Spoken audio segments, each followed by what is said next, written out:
أعوذ بالله من الشيطان الرجيم بسم الله الرحمن الرحيم رب اشرح لي صدري ويسر لي أمري واحلل عقدة من لساني يفقهوا قولي Selamun Aleyküm ve Rahmetullahi ve Berekatuh. Inshallah, we will continue with the 20th word and third point. I guess this is the first station of the 20th word. And within the first station, we've been studying the third point. And in my book, it is 260, page 260. It might be one or two pages different than yours. But inshallah, we will continue with the part which says, and in the first part, it says, for behold, there are rocks from which streams gush forth. And then the paragraph after that, it starts with true recalling with this part, rivers like the blessed Nile and the Tigris and Euphrates, which gush up out of mountains. So inshallah, this is the part we will continue. I remember one question Suhail asked last week, like at the very end. He said when we were discussing the stuff of Moses, what we should understand when author says the 12 sources, 12 streams comes out of the stone. What we should understand from 12, or what we should understand from, let's say, many sources, streams, if 12 is just any arbitrary number. So one thing that comes to my mind within the context of that verse, it was saying that prophet is hitting the staff to the stone and 12 springs come out. And this is for there were 12 different groups within Jews at the time. Because the verse continues with, and every people know from which spring to drink from. So this one meaning might be that when you hit anything within the existence, within the creation, with the prophetic staff, let it be a fruit tree, let it be an animal.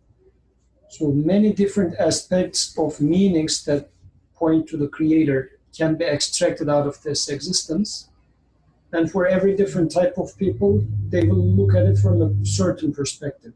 So, which means for any type of personality, there is some sort of a water or meaning that that person can benefit from in terms of pointing to the Creator.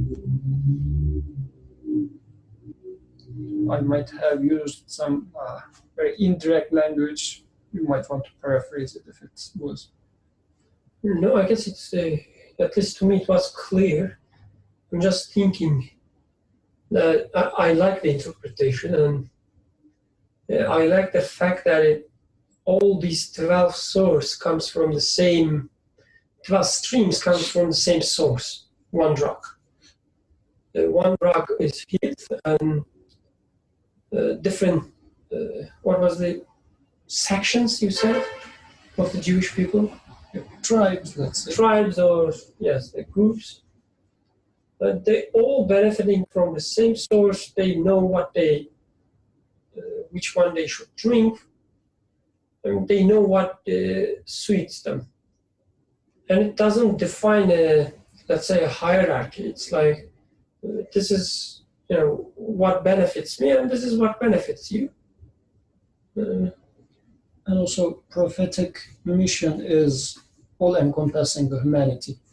So there are 12 tribes, so there are 12 different springs for them. So it's not that one of the tribes are cursed. So it's not that a certain people, because you were born from that family, this nation, whatever, It's not that you are doomed, and prophets or the representative of prophetic mission should be welcoming every type of people as well. So this is, I mean, if we are not too much far-fetching, and if we are not like going over this, let's say, the wrong interpretation, assuming this is the one of the right interpretations, this defines a nice and actually different kinds of diversity.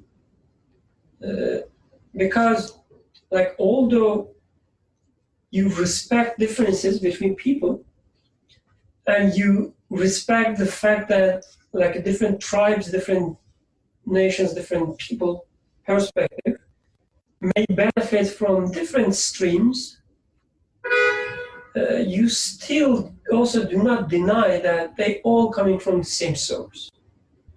They all come from the same stuff. So diversity is not defined based on separations, but diversity defined based on the richness of the source. So let me make it more clear. So in our society, for instance, this diversity talk is so popular. It's everywhere. But when you look at it, what you see, diversity is defined based on separations, differences. You first accept that these are different kinds or different types, different people, whatever.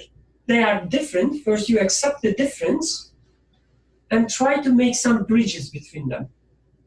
So you say, for instance, these are Muslims, right? Or we are Muslims. And you are Christians. You are different, I am different. We don't have to agree, we don't have to even disagree. We don't have to communicate. But if we want to communicate, and let's say we should communicate for the sake of society, we try to find some middle ground between two of us. It starts with separation. And the diversity comes from these differences, because everyone is different and they cannot be same. You have to find an umbrella which will encompass everyone. But the diversity in this interpretation, it starts from one. It's not start from the differences. It's that there's only one source, but this source is too rich. It's too, let's say, colorful for everyone to, let's say, encompasses it entirely. So that's the reason, different people may benefit from different aspects of it, but it is always possible that these different people may start benefiting the same aspect as well, because it is the same source. So I guess this is to me at least, like a completely different definition of the diversity. So it wouldn't go along with this popular understanding of the diversity. I just want to be highlighted. Yeah. And in the first part it says, "For, behold, there are rocks from which streams gush forth. Through recalling with this part, rivers like the blessed Nile and the Tigris and Euphrates, which gush up out of mountains, the Quran makes understood the miraculous fashion rocks receive the creational commands and are subjugated to them. It infers the following meaning to vigilant hearts. It is certainly not possible that the mountains could be the actual source of such mighty rivers. For let us suppose the water was cut completely and the mountains each became a conical reservoir." So, there's a problem with the translation here. For let us suppose the water was cut completely. This is a chicken translation. So what translation? Chicken translation, like tavuk döner. This is a wrong translation. Like it is a literal word by word translation of a phrase in Turkish. So it's supposed to be, for let us suppose that the entire mountain was of frozen water. Dağ su kesilseydi. So you mean, let us suppose that the entire mountain was a reservoir of water. Yeah, as if just this much of water, frozen water, something like that. As if it's not made up of stone, but water. Okay. For let us suppose the entire mountain was made of water, and the mountains each became a conical reservoir, they would only persist a few months before losing the balance to the swift and abundant flow of those large rivers. And the rain, which penetrates only about a meter into the earth, would not be sufficient income for that high expenditure. This means that the springs of these rivers are not something ordinary and natural arising from chance, but that the all-glorious Creator makes them flow forth from an unseen treasury in truly marvelous fashion. Thus, alluding to this mystery and stating this meaning, it is narrated in a hadith. Each of those three rivers is a drop from paradise which continuously issues forth from paradise, and as a result of which they are sources of abundance. And in another, it is said, the source of these three rivers is from paradise. The truth of these narrations is this: since physical causes are not capable of producing their abundant flow, their sources must be in an unseen world and must arise from a treasury of mercy. The equilibrium between their incomings and outgoings is maintained in this way. Thus, through inferring this meaning, the All-Wise Quran gives the following instruction: O children of Israel and sons of Adam, with your hardness of heart, unfeelingness, and heedlessness, you disobey and close your eyes to the commands and light of knowledge of the pre-eternal Son, one so glorious that he makes flow forth from the mouths of common, lifeless rocks mighty rivers like the blessed Nile, which transforms Egypt into a paradise and produces witnesses to his unity for the universe's heart and earth's mind, as eloquent as the force, appearance, and abundant flow of those mighty rivers, and makes them flow to the hearts and minds of jinn and men. How is it that while some unfeeling, lifeless rocks manifest the miracles of his power in such wondrous fashion, showing the all-glorious Creator as the sunlight shows the sun, you are blind before the light of his knowledge and do not see it? So see what eloquence has been clothed on these three truths, and note carefully the eloquent guidance. What hardness of heart can withstand without melting the heat of this eloquent guidance? Footnote. The blessed Nile rises in the mountains of the moon, the main stream of the river Tigris, in a cave in the district of Mukus, in the province of Van, in the main branch of the Euphrates, in the foothills of a mountain in the region of Diadin. It is established by science that the origins of mountains are rocks solidified from liquid matter. One of the Prophet, peace be upon him's glorifications, glory be to the one who spread out the earth on solidified liquid, is decisive evidence that the original creation of the earth was as follows. Some liquid matter solidified at the divine command and became rock. With divine leave, the rock became earth. The word earth, ours, is the glorification, means earth, soil. That is to say, the liquid matter was too soft to support anything, and the rock was too hard to be benefited from. Therefore, the all-wise and compassionate one spread the earth over the rock and made it the place of habitation for living beings. If you have understood this from the beginning to here, behold one flash of the all-wise Quran's miraculous guidance, and offer thanks to Almighty God. Glory be unto you. We have no knowledge save that which you have taught us. Indeed, you are all-knowing, all-wise. O God, grant us understanding of the mysteries of the Quran as you love and is pleasing to you, and grant us success in the service of it. Amen. Through your mercy, O most merciful of the merciful, O God, grant blessings and peace to the one to whom the all-wise Quran was revealed, and to all his family and companions. Jazakallah khairan. Any comments from online participants? Let's give them priority, as we don't see their faces. So, Suhail, I just saw your comment about reading, but since we found somebody to read, would you like to make a comment or maybe a summary? Well, I guess I'll let others speak. I'm still thinking about it. just what he wrote. So I have a question.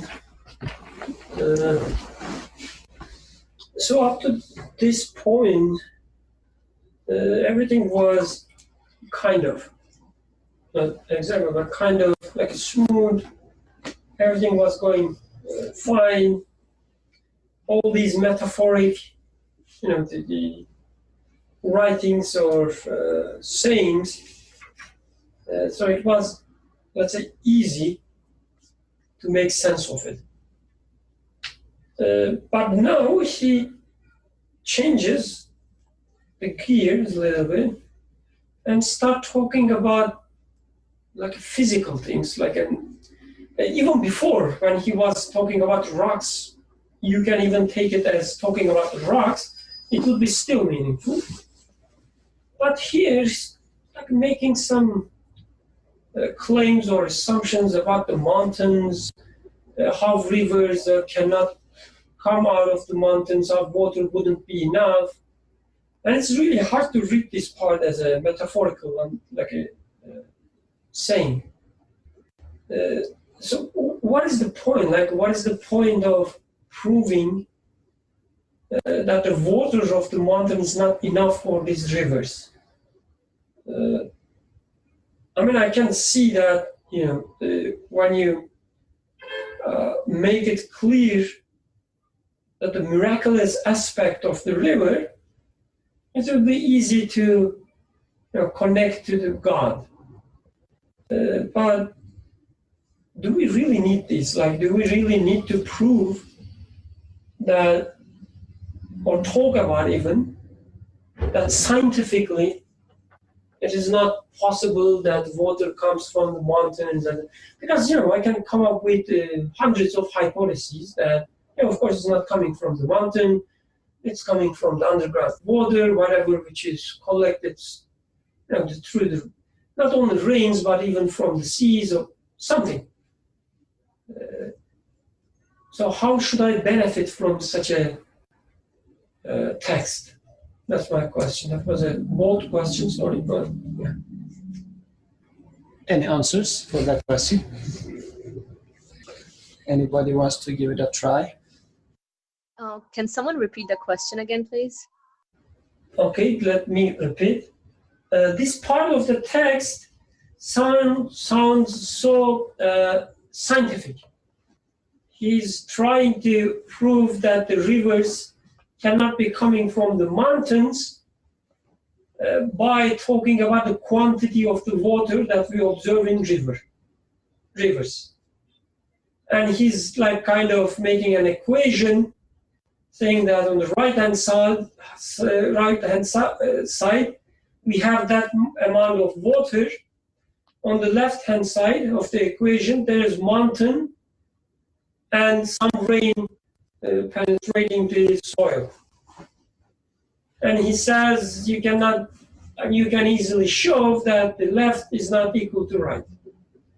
Therefore, these rivers must be coming from paradise. And I'm making all these jumps. So how should I benefit from such an equation, such an explanation? Because if he wants to talk scientifically, I can come up with hundreds of scientific explanations, referring to underground water, referring to, some other water reservoir that is not observable from the surface. So how should I benefit this? Suhail raised his hand. And also there's a comment from Qasim, which was before Suhail. Let me read what Qasim says. I'm not sure if I completely understood the question. That was Qasim. So I hope my second repetition was clear. I guess the author is trying to point out the inconsistencies in the logic that is being debated, he says. And then I'm muting ourselves. So your question is interesting, but I think, I don't really know if such a distinction needs to be made. For example, you're saying, why is he giving a scientific analysis? Really, if you think about it, any sort of analysis one makes of the world is one's, personal analysis, whether you want to call it science or, these are just words to me, just names. I could have lived 1,000 years ago and had a different understanding of the world, or I may live 100 years from now and have a different understanding of the world. To me, it's, as you said, it's in and of itself, it's pointless. And I don't think that's what Nursi's doing here. He's using what he knows of the world. This is what he knows of the world. Whether it's right, wrong, scientifically, I think is in a sense pointless. Because, really, I think the paragraph that's very important is at least online, is at the bottom of page 258, where he says, O children of Israel and sons of Adam, with your hardness of heart, unfeelingness, and heedlessness, you disobey and close your eyes to the commands and lights of knowledge of the pre-eternal Son, one so glorious that he makes flow forth from the mountains of common, lifeless rocks, mighty rivers like the blessed Nile, which transforms Egypt into a paradise. In a sense, he's saying, do you see yourself as he understands it externally? This is how the world is taking place. Do I see my heart in the same sort of light, in that, from these sort of lifeless rocks, water comes forth, gushes forth, and it can only be on account of a creational command, as he says, with the knowledge of the pre-eternal Son, meaning that is happening because it's being acted upon by the creator of the universe, that pre-eternal Son, one so glorious. He comes forth from lifeless rocks, mighty rivers, and those rivers essentially become a paradise for people. So do I see the sort of paradise within me? Does water sort of, or I guess, the truth gush forth from, one's heart, just like it does from rocks? And I see how the Creator is acting upon the universe at every moment, how he's manifesting himself in every moment. And do I feel connected to it? Do I have a relationship with it? Am I communicating with those qualities, those names?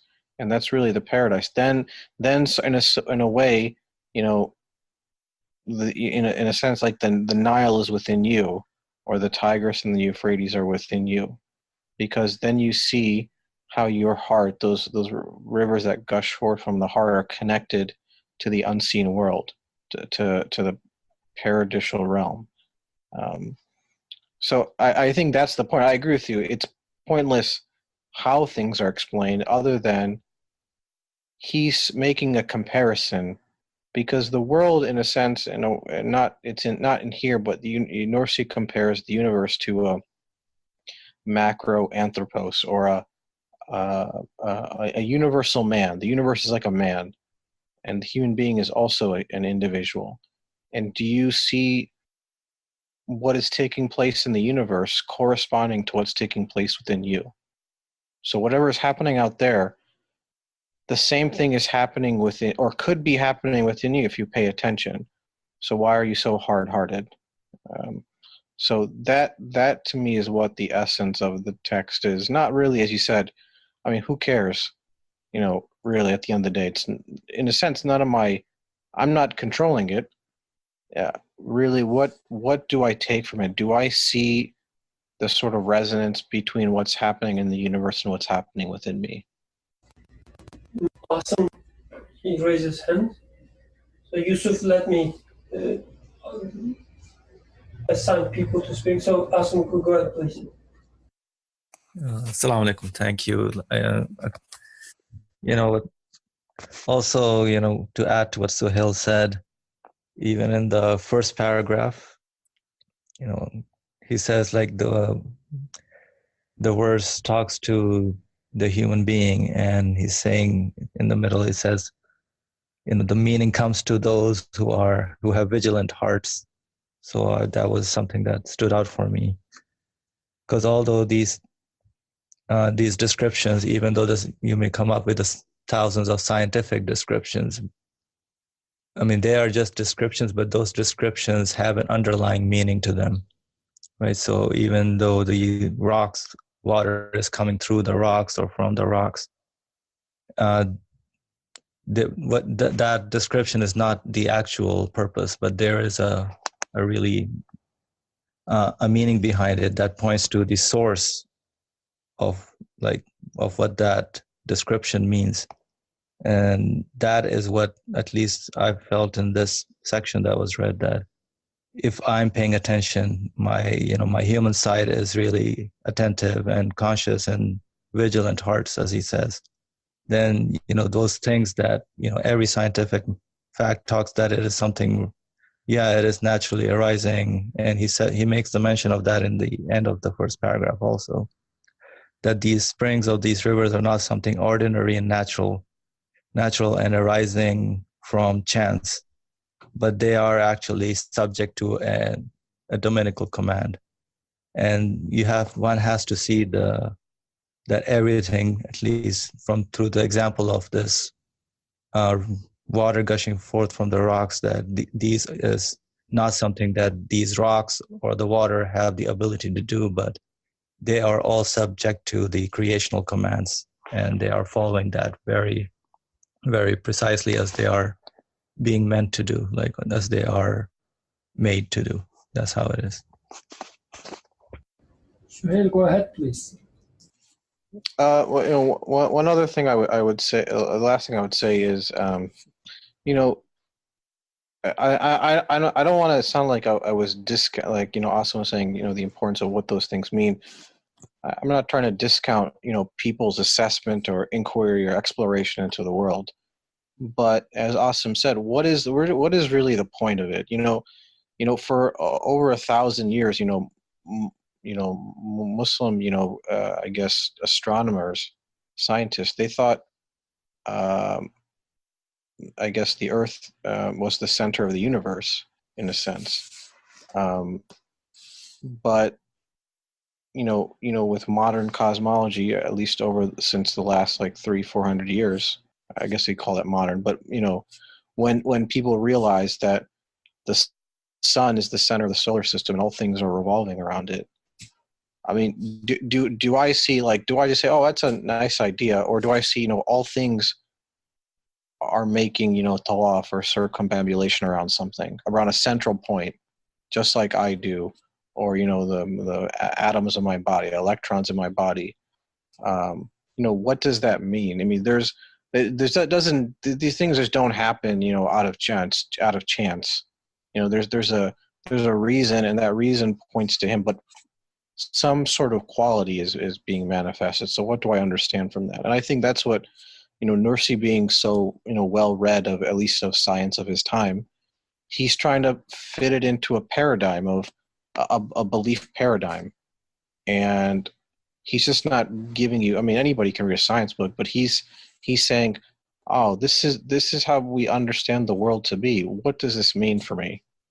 It doesn't just exist, it doesn't even exist for the sake of a mountain. The river doesn't exist for its own sake, or for the mountain for its own sake, but they're for me to teach me something about myself.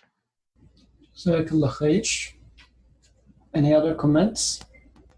So one thing that we would, when watching some movies which are more symbolic, there are, of course, many genre of movie, especially Hollywood being more like action, whatever.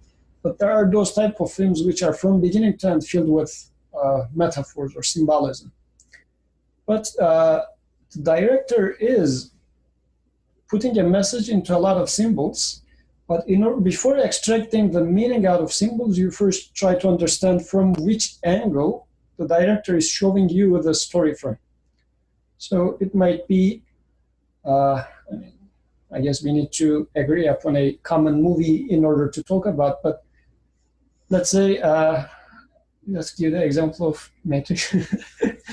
So let's not go there. But first we need to understand what the metaphor is from viewer's perspective, because from that angle, the director is showing, because the camera was, I am seeing it from that angle, the director shows it from that angle. Then first he is making a point from the angle that he sees it from. Then he says, since this is the case, then how it applies to me. So this is why understanding the metaphor or symbol well helps us extract the meaning, as Suhail was saying. And actually, this is a very, nowadays I'm thinking of it, maybe I guess I mentioned it before a few weeks ago. Like in the creation, there is a very nice parallelism between, if you like, the matter and the soul. And the example that I was giving was, let's say, the Sparrow and lion. Yes, sparrow and lion, yeah. So the sparrow has this very fragile spirit and has a very fragile body. Likewise, lion, spirit of lion. So I guess in here, when you look at this rivers and you see that, wow, apparently this water is coming from beyond that mountain. Now applying it to the existence in general, as it points to a further meaning. So this existence cannot consist of itself. It must be giving me meanings beyond itself. Like when you look at a book, and it happens time to time, let's say you read one paragraph from Nursi, and you start talking for hours, and a newcomer comes and says that, does the author said all this in that single paragraph, or you are making it up from your mind, for example? So it's not ink and paper that gives you all the meanings that you are speaking of. So likewise, in the existence, when you look at a flower, you can extract countless meanings, infinite amount of meanings from a single fruit. So this points to that eternal aspect of its source. And at the last paragraph, that author is asking, how is that while some unfeeling, lifeless rocks manifests the miracles of his power in such wondrous fashion, showing the all-glorious Creator as the sunlight shows the sun, you are blind before the light of his knowledge and do not see it.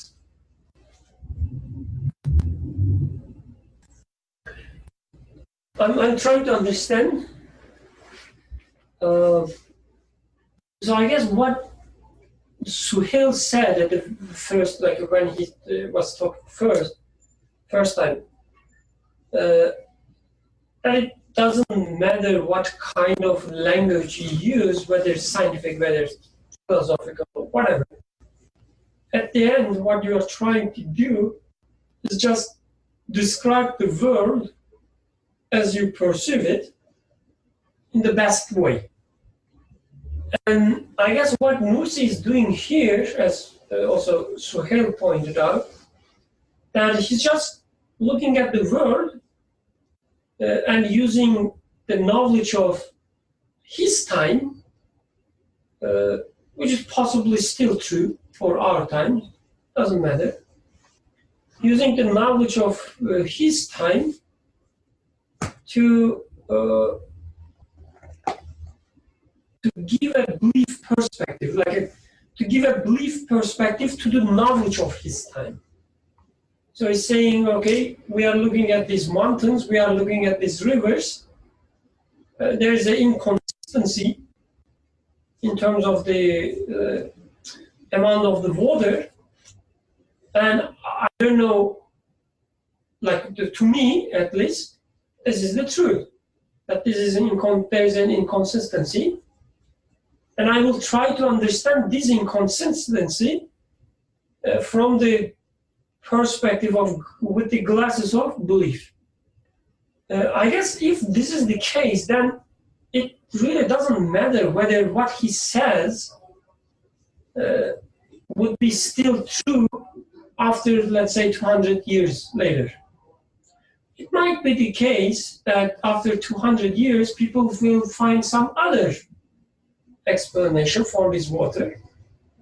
But what matters is whether or not they will try to find a belief perspective, or they will try to understand the matter, the truth they will find from a belief perspective or not.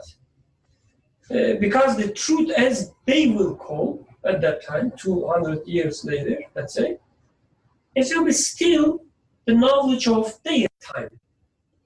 And what is important there, how they would understand this knowledge, how they would make sense of it, again, from the belief perspective. So I guess it goes back to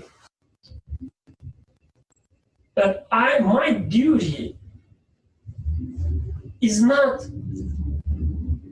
like in a, let's say, a quick summary. This might be so clumsy way of saying it, but my duty, my purpose in this life is not try to find the best explanation or best description of the causal net that I observe here. Like my purpose is not to weigh the sun, to calculate the mass of the sun in the best way possible. That is not my duty. But my duty is, if I have some reasons to believe that the mass of the sun is something X, doesn't matter, then my duty is to make sense of it, this value of mass of sun, or color of sun, or size of sun, in my world. Like, what is the point of it? What is the meaning of it? What does it mean from a belief perspective? That sun has such a mass, has such a size. What does it mean? I might be wrong that the size, the actual size of the sun is not, let's say, 10, but it's 11 or it's 7.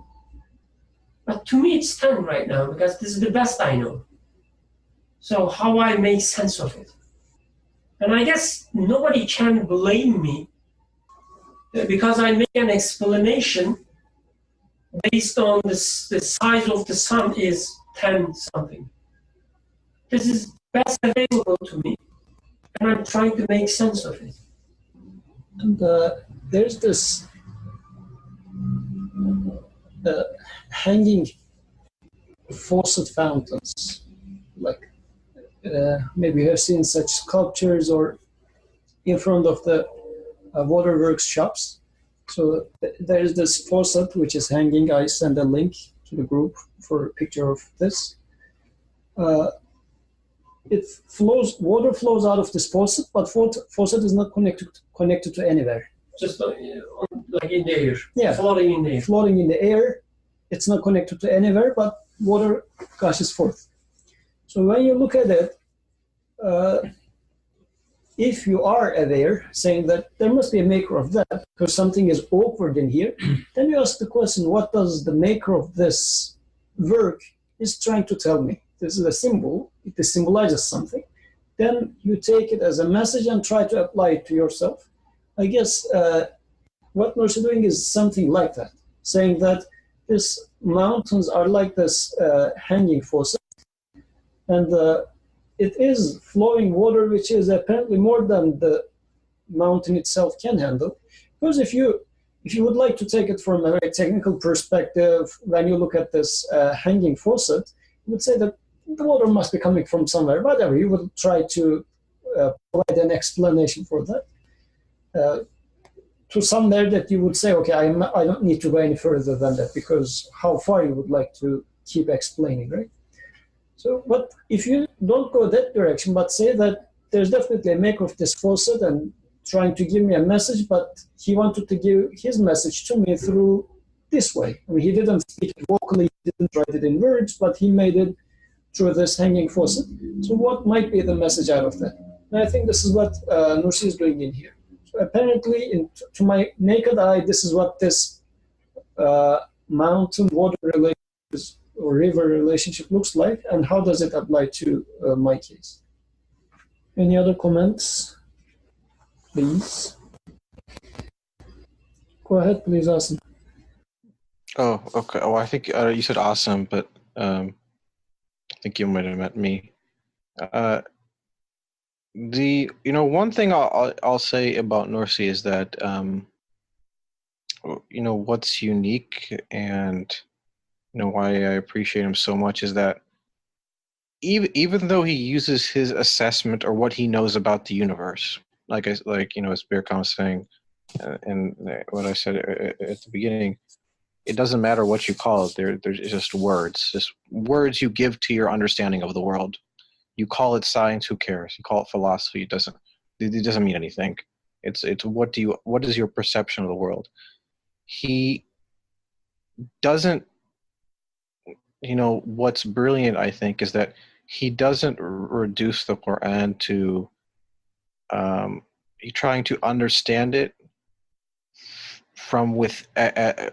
as pointing to the universe for its own sake. And what I mean by that, I think the best example I can give is that, in today's terms, people use the Quran to say, oh, look at this scientific miracle, from one's current understanding of the Quran, whether it's right or wrong, but it's always horizontal. It has no reference to what does it mean?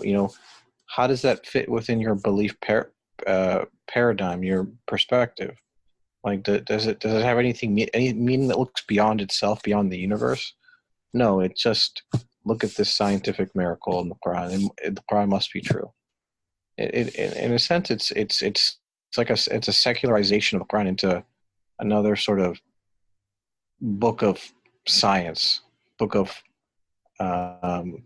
facts and figures.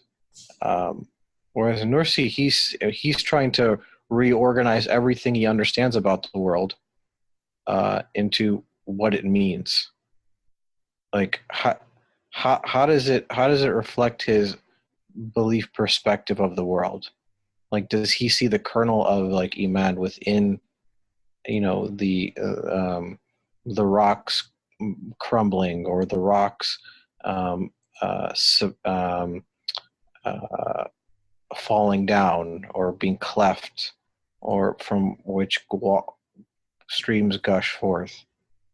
That's what he's really taking away, and that's what to emphasize Birkam was saying. What is it really?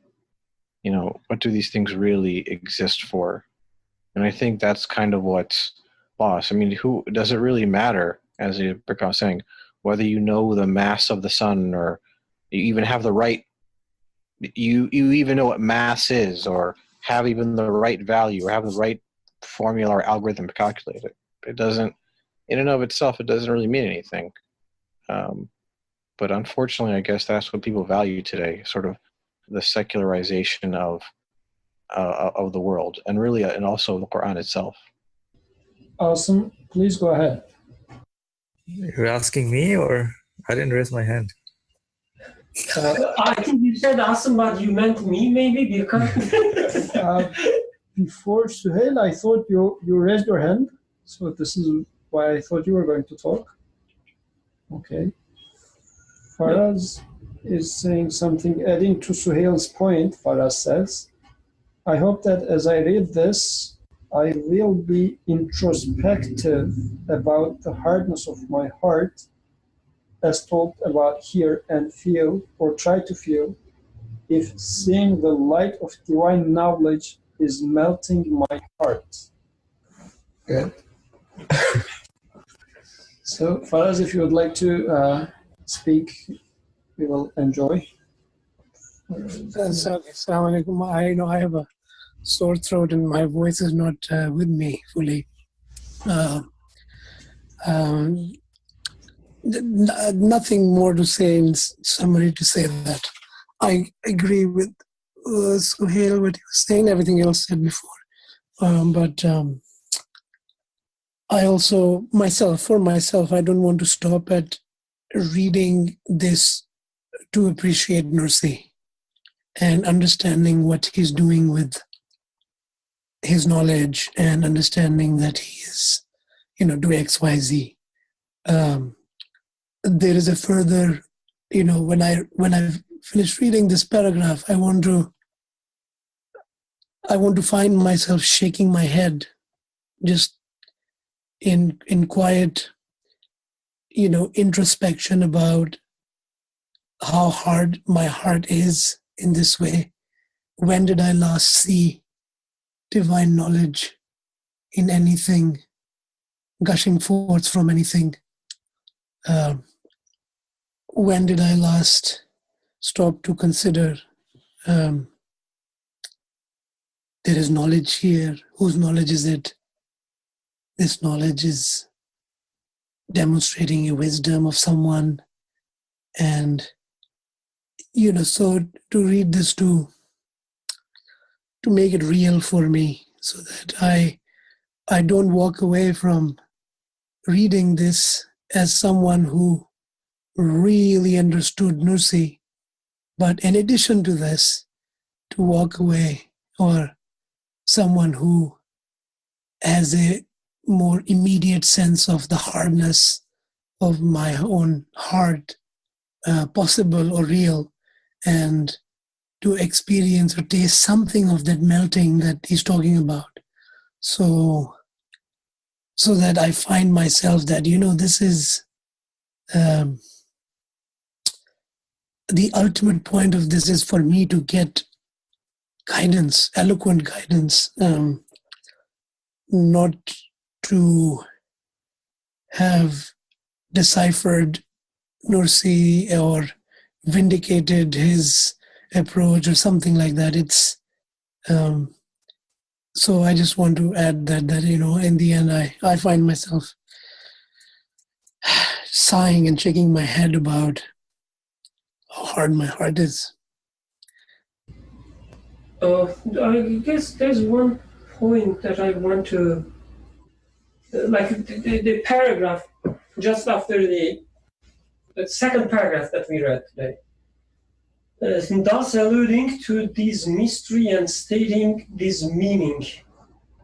It is narrated in a hadith. Each of those three rivers is a drop from paradise which continuously issues forth from paradise. Each of those three rivers is a drop from paradise which continuously issues forth from paradise, as a result of which they are sources of abundance. So it says, he uses this hadith as to explain something.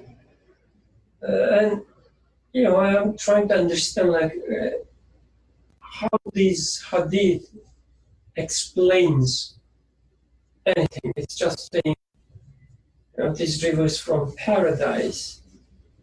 But I guess the connection between the rivers and the paradise, or abundance and the paradise, I guess it's when you think, it touches upon your heart. Like the river, abundance, life, the water, like conceptual relationship in our minds between water and life, between water and abundance, how they are linked to each other. And as he's saying in the next paragraph, that one so glorious that he makes flow forth from the mouths of common lifeless rocks mighty rivers like the blessed Nile, which transforms Egypt into paradise. Like from these common lifeless rocks comes life. Just rocks comes abundance. And my personal attitude towards the water, towards life, how precious life is for me. I guess this kind of gives me security. This gives me satisfaction that this abundance, this life coming from lifeless rock. So it tells me that when you feel that you are at the dead end, that there is no solution, when you think that you are chanceless, or how would you say, like there's no way to... Unfortunate, like the highest extreme, that there's no way to save you, or that you feel in trouble and you cannot find the solution. No resort. No resort. No resort, yes. Okay, thank you. Then you remember that life is coming from rocks. There's abundance given to you. It's like healing. When you look at the rivers, when you look at the mountains and their mouths, rivers coming. It's like healing. It's like, because I can give you abundance from everywhere. There is no such thing as no resort. There is no such thing as that end.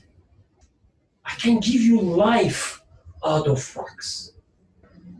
So then I guess it makes sense talking about paradise, that these rivers coming from paradise, because it's like when you look at the river, this is what you see.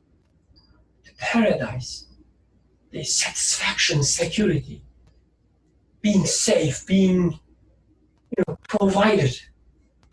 And there is no end to it. So river is as Yusuf was saying, like the symbol of the paradise in this world. A river coming from the mountain is the symbol of the paradise. It's like, again, healing for my soul. With water, it cleans us. He cleans us. With water, he heals us. As if by showing the opposites, like an unexpected manifestation, something as soft and liquid as water is coming out of rocks. And furthermore, as you were saying in the footnote, life is now coming out of earth. Because with the water and everything, all the plants are being born out of earth, which we eat and again becomes life for us. So the very thing that we call life as if it is light is coming out of dark earth, which all should be making us question, there's something interesting going on in here. What does this mean? Because if it was coming out in an expected way, maybe we would say, yeah, it happens. But it's happening in a very awkward way just to make us at least question, wait a second, something is awkward in here. This cannot be by chance, or this cannot happen by itself. There must be somebody behind the scenes doing this. So what does he tell me? I guess beauty with such creation is like, you don't even have to, quote unquote, of course, like I don't mean this literally, but you don't even have to put any effort. Like you don't even have to ask any question when you look at the river. It's like you already see life there. Like as the Nursi says, the line that Faraz just read, with your hardness of heart, unfeelingness.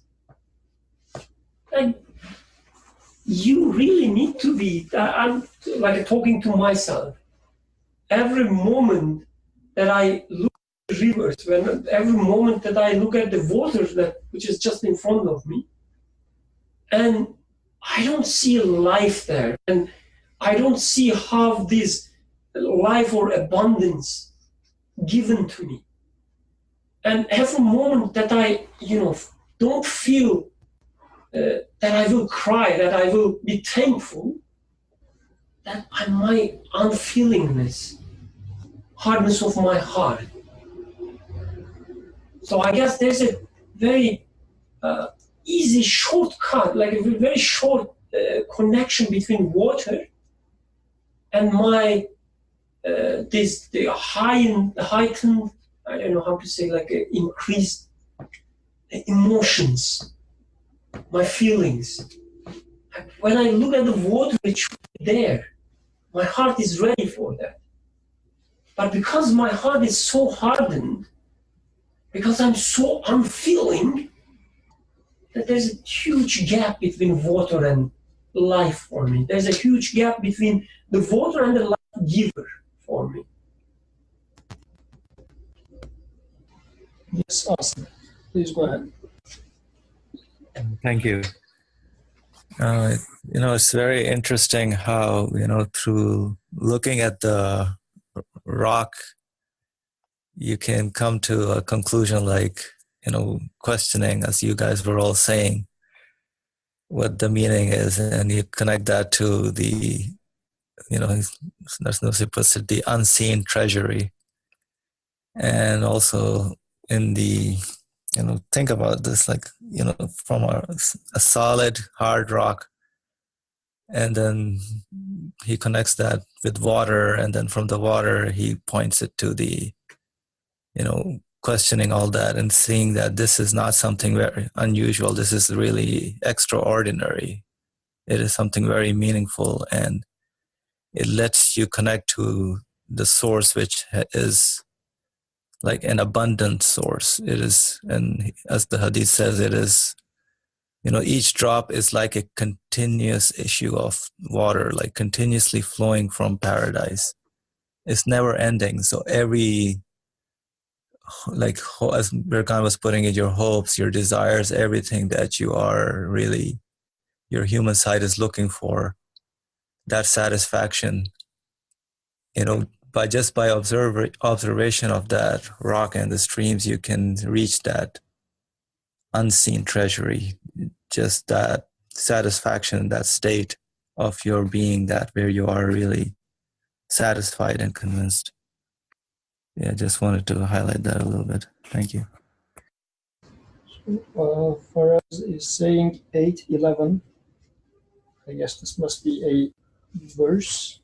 8:11. 8:11, and says within parentheses, "Thank you, Birkan, for the comments. Beautiful." I guess you should be reading the verse now. 8:11. 8:11. Okay, let me read it. If I can use my phone. Bismillahirrahmanirrahim. This is the translation of Muhammad Assad. Remember how it was when he caused inner calm to enfold you. Let me read from Yusuf Ali. His English usually is like more basic, at least for me, so it will be easier to read. Remember, he covered you with a sort of drowsiness to give you calm as from himself, and he caused rain to descend on you from heaven to clean you therewith, to remove from you the stain of Satan, to strengthen your hearts and to plant your feet firmly therewith. I guess that was my wrong call. I should have continued with the Muhammad Asad, but anyway. The point is, I guess, how he sent you the rain to clean you and purify you, how he sent the water from the skies to purify you from Satan's unclean whisperings and strengthen your hearts and thus make firm your steps. So far as I guess he caught me, that's what happened, because my comments, my interpretations actually were like a very terrible summary, kind of what he presented last year in DC retreat, which was, yes, about this verse, exactly. So I was trying to steal your ideas for us, but you made it public. Thank you. Thank you very much. He did twice. Oh, okay. So that means, I'm a good scientist. I can steal the ideas and, paraphrase them to sell it as if I'm presenting something novel. So Regis is, I guess, in the verse. So comments, Faraz is saying, the Regis of Shaitan is cleaned with water he sends. And Asim is asking, what is Regis? And Checking So the Muhammad translation. Assad translated as a whispering, I guess, whispering of the Satan. Satan. So staying dirt is, I guess, would be a direct translation. In Assad's case, he says whispering, unclean whispering. But the literal translation of which is checking the translations should be something like dirt, stain. And for us, as hardness, impurity, not seeing abundance, insecurity that makes our feet unstable. So then I guess I have to share my own experience that belongs to me, not to Farad. At least just to clean my ease my consciousness, the conscience. So there was the work zone just across the building my family lives. How would you say it in Turkish? Say like inşaat alanı, construction zone. Yeah. So they were about to start the building, construct the building, but they only opened the holes on the ground, like the huge holes they first put, and then fill the hole with concrete and whatever they put as a foundation. So it's a huge hole, which is like an ugly creation, right? It's just a huge hole, construction zone, just across the place you live. But I guess the previous day it was raining, and it was filled with the rain. It was like just a pool, a huge pool, and a lot of birds were, playing inside the water, having fun or maybe cleaning themselves. So, I was looking at this and then saying, we would just call it as ugly construction zone, but now it's a place of enjoyment. It's like a paradise for them. And for me as well, because what I see there is these birds are being provided in a construction zone by rain. So abundance there, again, being sustained is there, being protected is there. So making my, the steps on the ground so firm that this is my Lord, right? There is no, as I was saying, there is no dead end. There is no resort. This is my Lord, who can take the construction zone that I would say, I hope it will gone soon, and transform it into a playground, and a beautiful playground, like a huge pool full of birds. Once you make a connection between yourself and such a Lord, I guess pleasure, it's limitless. The pleasure that you get, the satisfaction that you get, is limitless. So this rain, which filled this pool, is definitely from paradise. There is no explanation.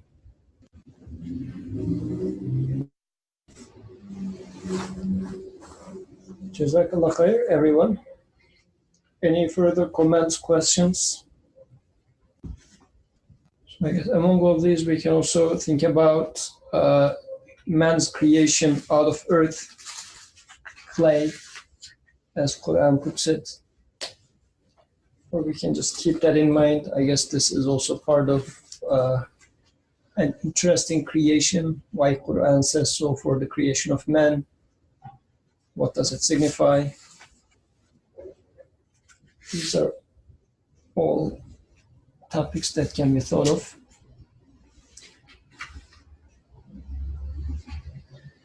If there is no more comments, we can pass to the next section. Section, you mean The second, second station? yes. But if there's any comments or So questions, before going there, I really like the footnote as well, and also the paragraph that refers to the footnote, cites the footnote. How is it that while some unfeeling, lifeless rocks manifests the miracles of his power in such wondrous fashion, showing the all-glorious Creator as the sunlight shows the sun.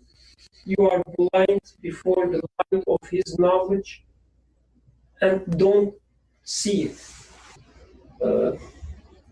And then in the footnote, he does this interesting stuff as, again, talking about the rocks, the magma, the earth, the soil, and talk about them, how one is so soft, one is so hard, and the soil is something between. And now he's talking about like how don't you see that these miracles manifest his power, his knowledge. I guess, yes, it's really kind of like at least relatively easier to discuss or to conclude about such names. Like you give me something and ask me, what names you see here. I will make my try, give you some names. But I guess it's relatively harder to live with these names. Like his power, his knowledge. And I guess it's really, as now Nursi says, it's really unnatural, it's really hard not to see them, not to feel them. Like you're looking at the earth, the way it is designed, there is a magma in it, liquid, what is it like? It's fire or something that's so hot. That it's like the opposite, almost opposite of life. And then, but of course, when you further study or when you further look at it, just looking the images even, like you don't have to study, you don't have to, ask that many questions. Just look at the images of the lava, the magma, how it moves. You will still see the life there too. But then, this magma and then these rocks floating on the magma. And then soil, spread on top of everything. And the life coming out the soil. The abundance given to me out of the soil. Through the water coming from the skies. Yes, this is the life I live, but this is interesting life. This is interesting creation. This is, I don't know, it should be really, not should be, but at least like when I look at myself, that I can see how much I force myself not to see it. How I blind myself not to see it. That magma, stones float, the rocks floating on it, and then the soil. And through all these, the differences between them, the balance in the creation is like almost forcefully put in my eyes.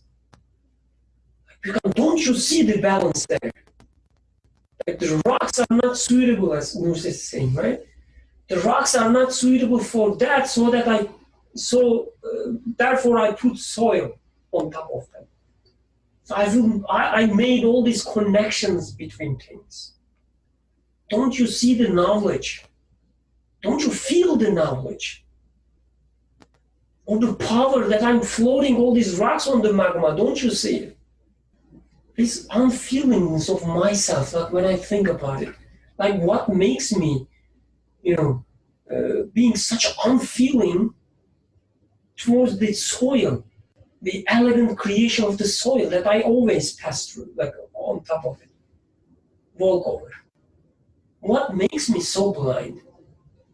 I guess the sad part is the answer comes to my mind that what blinds me is things are so simple, so valueless, so worthless.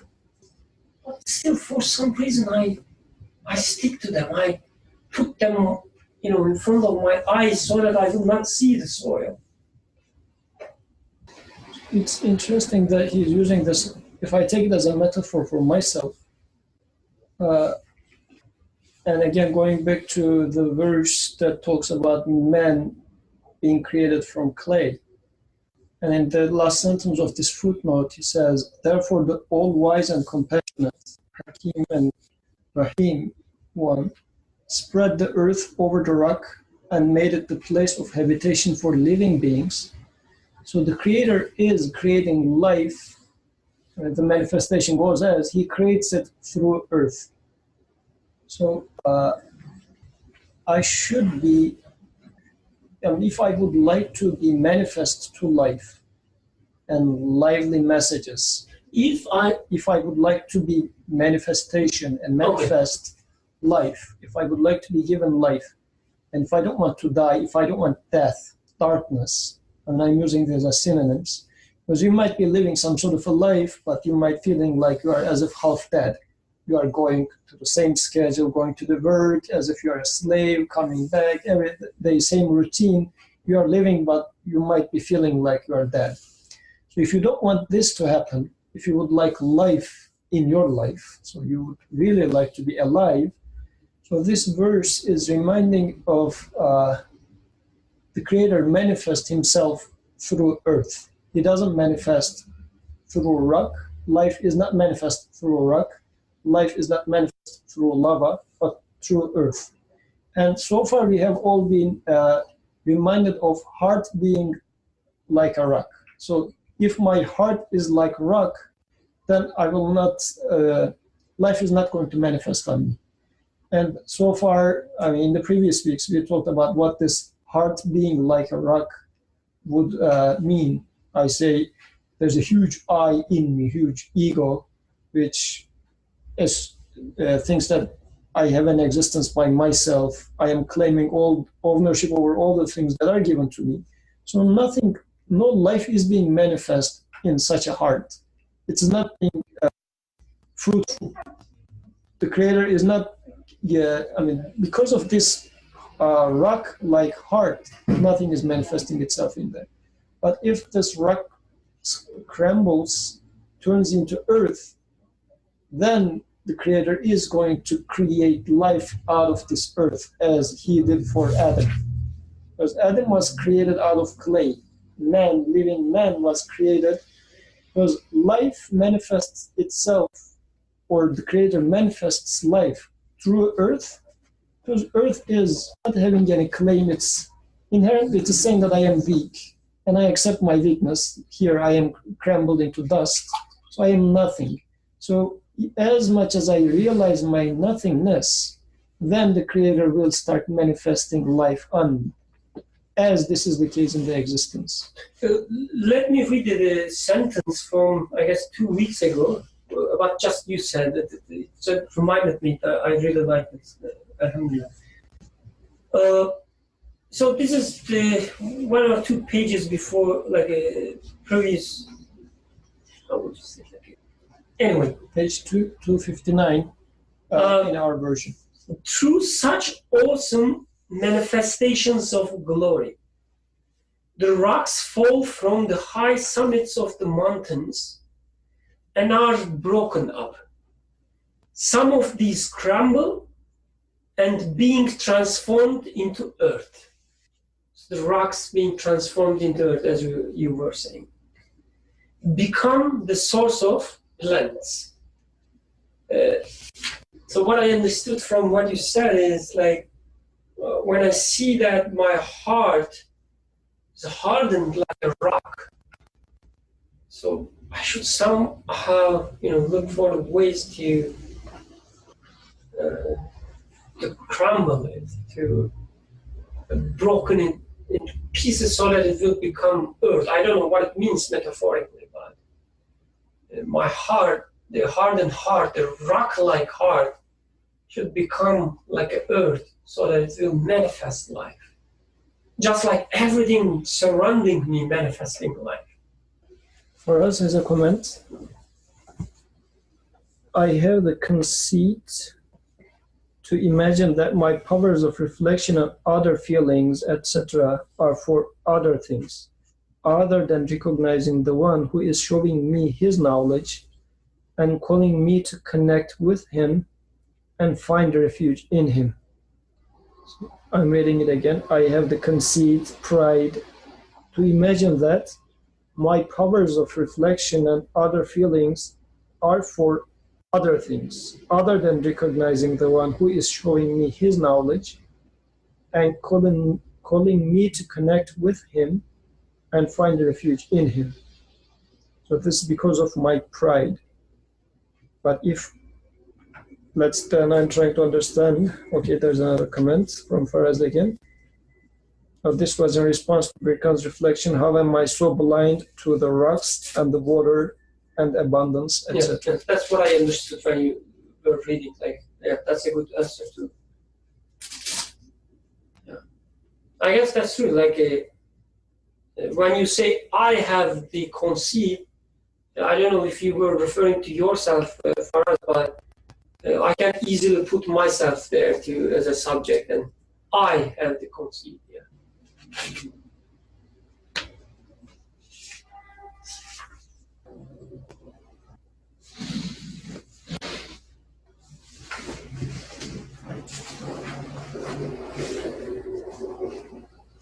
So we can, is there another comments?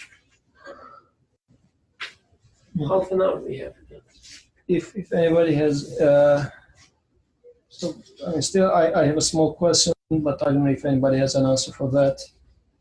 If not, we can pass to the next one. So we talked about what it means that the heart shouldn't be like rock. But what does it mean that the heart shouldn't be like lava in the footnote? So I was trying to see the parallelism, or if there is any parallelism in there. Because throughout the text it was all about heart being so hard and then being rock-like. But in the footnote he was also saying that, I mean, if I'm going to read it along the same lines, that is to say the liquid matter was too soft to support anything, and the rock was too hard to be benefited from. And therefore, the all-wise and compassionate one spread the earth over the rock and made it a place of habitation for life, or living beings. So what would be the other way around? I mean, if anybody has any thoughts about that. If not, we can continue with... I had one idea.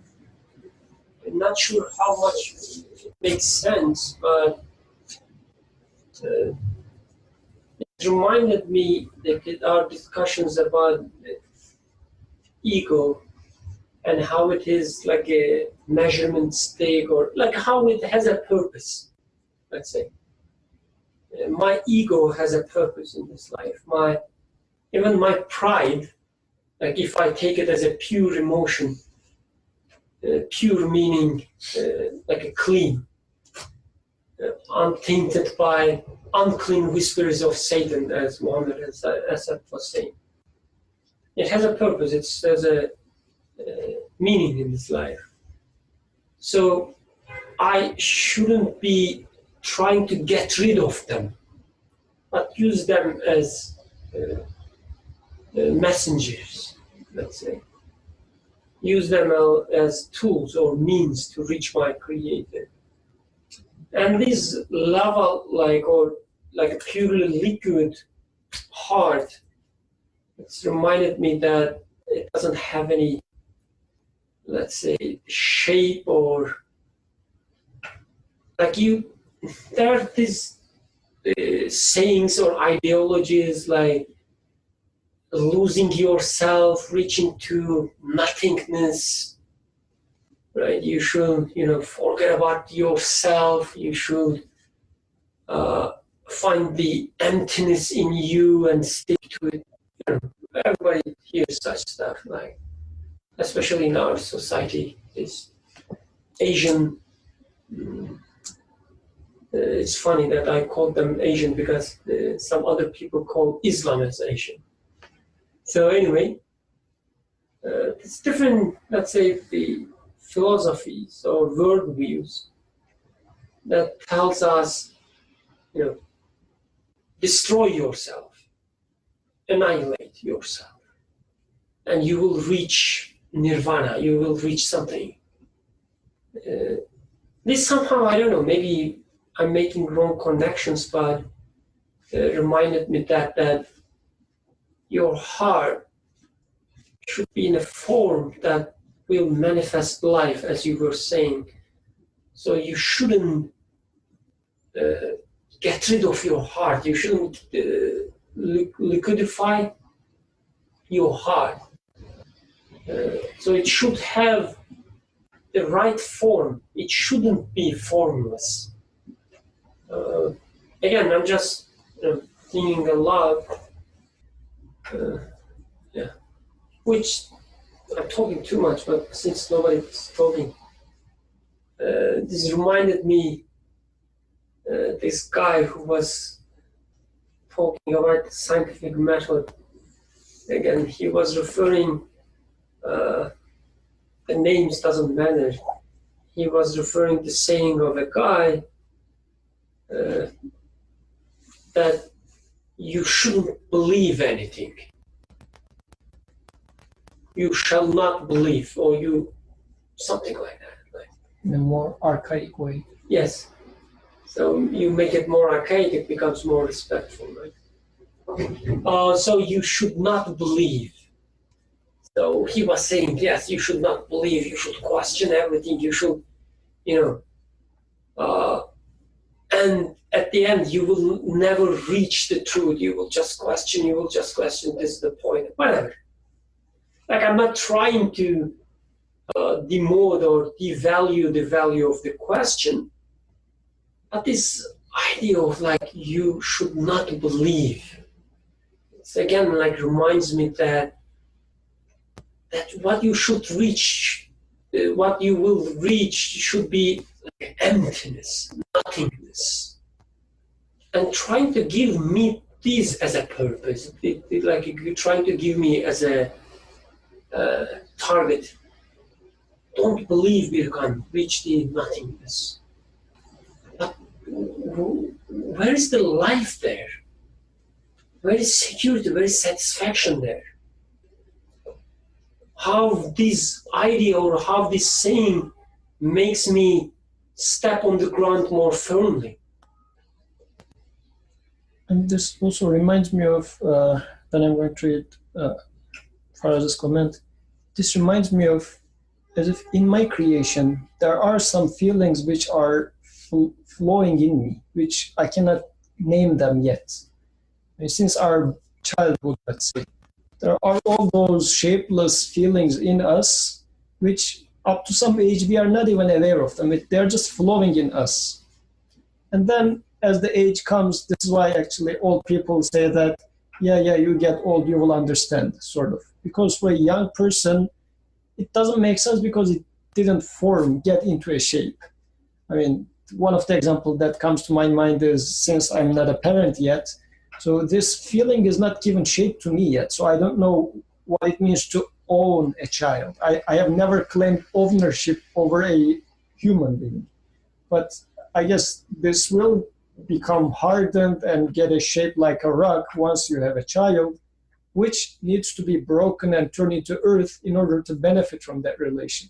But I guess this is how the cycle is going. Initially, from my birth, I am taught names. I mean, they are in a shapeless way, maybe. I mean, maybe this can be a way to understand teaching of names. Things are flowing in me, which I cannot step over them. First, it cools down, becomes hard like rock, and then I'm realizing that there's something wrong with this much of egotism. Now I'm starting to claim ownership over it. Then once I crumble it and it becomes earth, then starts manifestation of life starts happening in there. So Faraz has 2 comments, and then I'll give microphone to whom? Let me see, Suhail. So Faraz says, just another thought related to this section. Anything that becomes hard, including previous conclusions or quote-unquote answers, from which no longer water gushes forth, is in need of being hit again with new reflections and questions so that water would gush forth. Quran's idea of, another comment, Quran's idea of how we can come to abundance is not to find the rock, but to strike the rock, so that water gushes forth, and this softens the heart again. Could you repeat the second comment again? The previous one? Yeah, the last comment. Quran's idea of how we can come to abundance is not to find the rock, but to strike the rock so that water gushes forth, and this softens the heart again. Those who don't understand this dynamic nature of creation and hence dynamic nature of belief forget to strike their quote-unquote rock, and so no water gushes forth, and no divine abundance is witnessed and experienced. Says Faraz. Thank you. Yes, Suhail, go ahead, please. Maybe I missed this, but what does it mean to see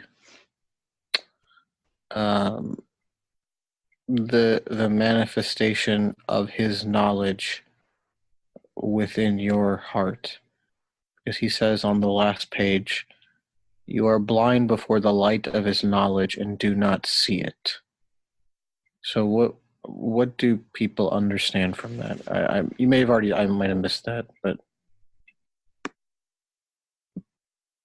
or I don't know if nobody has an answer to that, but maybe to clarify, like how does one know that you are seeing it? I'm not saying I deny the necessity of his knowledge. That's obvious to me. I think obvious to other people as well. It's definitely necessary. Intellectually necessary. But how do I see it?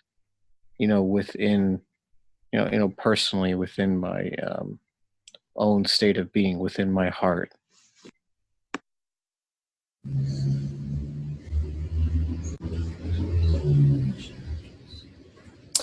I don't know if I can answer it, but how do I feel?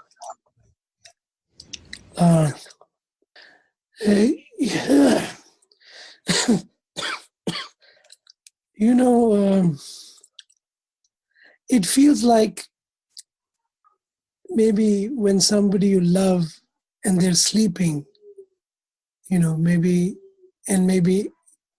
it's close to the time they are about to wake up, so you don't have to sit there forever.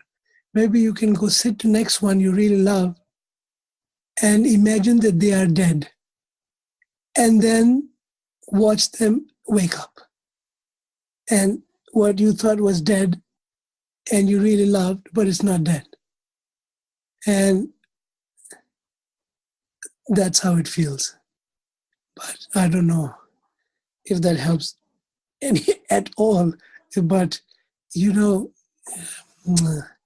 it's I don't know I don't know how to say it, but it's, if I was like Bill Khan, I will go back to, he was saying that I am with lots of problems and things are not going to be, I don't know if all my needs will be met, physical, emotional, others, dead ends, no resource, like to things beyond which I really love. It's beyond my control, beyond, not even know what to love, not even sure what is, and so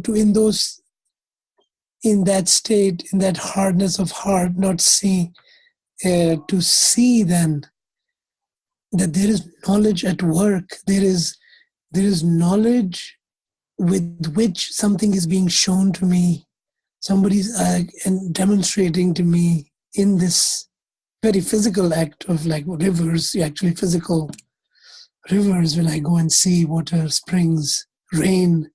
Actually, there's not even rain, it's water coming from sky, or water being sent from sky. To see water being sent by someone from the sky and not rain coming from the sky, that difference is, how do I know um, I think I ask just like instantaneous, you ask for, I want to see this not as rain, it can't be rain coming. You are somebody sending, you are sending this. So you can send this. You are with so much compassion and knowledge and wisdom, with so much benefit. You are sending me. And how that feels is that this flash of the source of abundance is with you. You are before it. And you feel no fear of anything. You find that sense of security. I don't know how it can be described. We can just, I guess, really, really beg our Maker to make us feel it, taste it, so we would know how lovely it is, so we would keep wanting to, go back for it. But yeah, what I thought was, maybe just thinking someone you really love and dead, and then you think, oh, I lost them, and then they wake up. And so I didn't lose them. Maybe that will be a small sample of how it feels. I don't know. It's interesting you say that because, if I do feel it, if I'm like so fortunate to feel something like that, then trying to explain it to somebody is very difficult. As you said, I don't know how you put it in words. And maybe that's why Nursi doesn't really put it in words either. Like it cannot be. I as you said, I feel that that feeling itself cannot be explained. You can demonstrate to someone, why, there must be his knowledge, or why things like he in his explanation, why things must be taking place by a creational command. But in the sense that, that's knowledge, but do I see it? And if you do see it, or you do experience it and feel it, I don't know if you can even really, as you said, put it into words. It's, I think it's something beyond, human sort of verbal expression, unless somebody disagrees with me. But that's why, as you said, I don't know if, I guess you just know it when you feel it. That's the best explanation I can come up with, I think. And I think exactly, and I think that is the point where I find it very helpful, and I'm grateful that my Lord has provided some words that I can use to address him. And those words are the names by which he names some qualities that I can feel and has put within my capacity to experience, although I can't know their essence, beauty or compassion or wisdom, and these, and he gives me these names, and then, and then tells me, call me with my names, or remember me. And really in that state, he has asked me to turn to him and address him. I can't really turn to other human beings and address them, because I have nothing to say to. There's no way of me saying, unless I can just say, God. And what I would experience, I would know what it means, but I can't convey that experience because it will be a name that I came to, and I can say it for my own sake to kind of make it more real. Being a creature of language, I can say words, but only that meaning has been given to me in that experience, which I can't turn to others and narrate it. I think it's impossible. I think, as you said, I think you can only convey words, but I don't think you can convey your experience of the meaning of within that word. It's, as you said, in a sense, I guess you could say it's intellectually not possible to do so, because the experience is personal. I mean, you can convey the word, and somebody could have a totally different particular experience to themselves, but I don't think you can share an experience. I guess the best you can do is share mutual experiences that somebody may relate to. But I think maybe that's the best, like as Bearcon was saying, drawing upon things that, everybody sort of experiences in the world. But I don't think you can do more than that probably. Because, it's because Norsi, he uses I always hear this, amongst people, like, what hardness of heart can withstand without melting the heat? Without melting the heat of this, I guess he means the melting of the heart of this eloquent guidance. I mean, how does one know that? I mean, that's to me the. Otherwise, it's just all. We're all just. I think Osmond said it 1 week, maybe last week or a week ago, 2 weeks ago. Then it's all just words. It's all just you're just speaking. But as as you mentioned for us, does it really have any sort, like, what does it mean to you personally? That it's hard to sort of, I guess, express. So I was also pondering over how does the whole phenomenon of learning actually happen. So somebody's teaching, and then the student's got to learn. So the best a teacher can do is just convey, just teach. Either teach whatever they understand from the concept, and that's about it. So one can only share in their experiences, but now as a student, the learning must take place within me. And that's fine. I received the teaching either in the form of theory or someone's experience and what's so on. But now I got to internalize that and make it my own learning, as in the learning has to happen within me. And that's why, I was having this conversation early on with a friend. Like, you cannot teach belief to somebody. You can only share as much as whatever you're convinced about, whatever your experiences are. And I mean, that's about it. But now, as the receiver or as the one listening to someone's experience, now you have to sort of internalize that and kind of make that your own learning and reach your own personal conclusion about something. So, well, I don't, I mean, sorry to cut you off, but I don't even know if it's learning. That to me still sounds like knowledge. Norsi specifically uses, and I think for good reason, I think Norsi's trying to convey a point. He says, do you see it? I mean, this is not about learning. well, Nothing, I mean, there's. Yeah, go ahead. Sorry, go ahead, please. What I'm saying is, I don't think it has anything to do with knowledge per se. Right, and I don't mean to use learning as knowledge, right? Learning as in growth within oneself. I think learning is a very personal experience. Fine, somebody can feed me knowledge, but I won't learn it until I do something about it. So like take the relationship of a student and teacher. The teacher can feed on knowledge, teach whatever the concept in any ways, but the learning is never going to happen within the student unless they sort of put an effort into it. Not in the form of knowledge, even though if you're teaching something like as a step-by-step approach, step 1, do this, step 2, do this, step 3, right? So on and so forth. Student may learn that, okay, I mean, not learn, but like, okay, just take that in as knowledge, okay, like procedure, okay, fine, let me just follow these steps. But then understanding the concept or really feeling it, I mean, learning, the way I'm using the word learning is really in the form of internalizing something, making it your own progression or growth within oneself.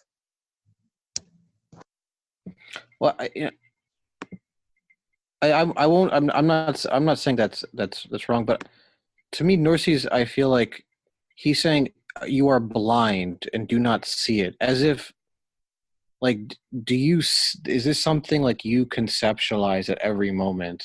Is this something you feel every moment once you're experiencing the world? It's not like, it's as if he's not compartmentalizing it, there's no compartmentalizing of what I know with what I'm experiencing. And I think that's, you know, what I feel like that's what Norsi's point is. Like, you can, like, I think through all of this, it's interesting. Oh, children of Israel and sons of Adam, it's as if they already know. It's like it's not like they don't know.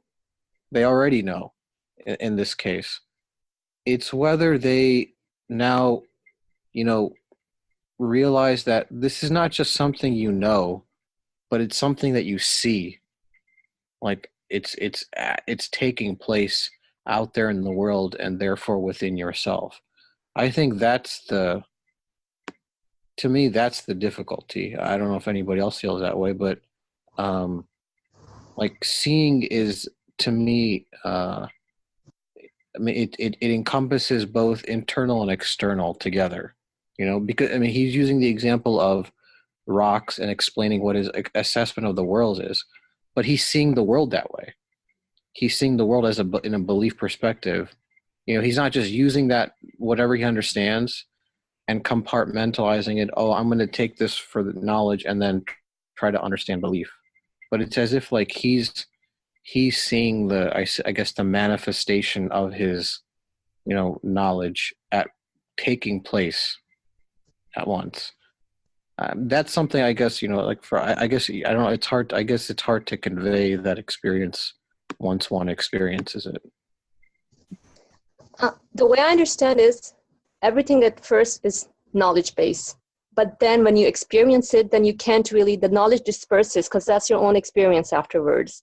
So right, so then you won't be able to compartmentalize like knowledge and my experience. So the experience itself is just speaking, I would say. You know, maybe it's like I have my eyes closed and somebody says, don't you know there is light? Don't you know? And I say, yes, I know there must be light. I know there must be light for this reason and that reason. I know.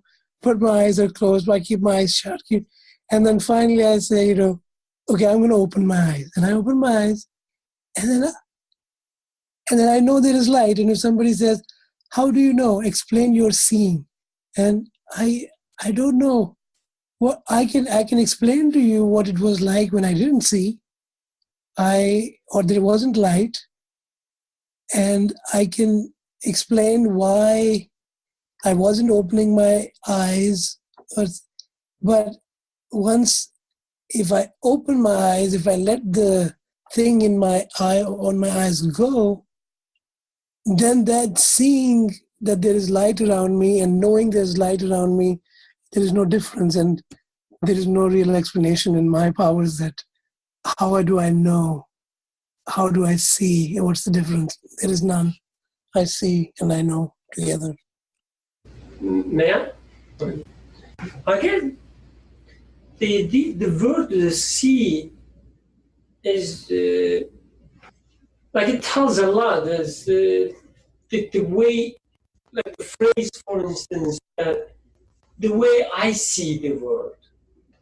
It may mean different things, of course, based on how you use it. But I guess the word "seeing" encompasses a lot, and it's a really nice way of saying it. Like, so, the first part of the paragraph, when he talks about the sunlight and the sun, he says, showing the all-glorious Creator as the sunlight shows the sun.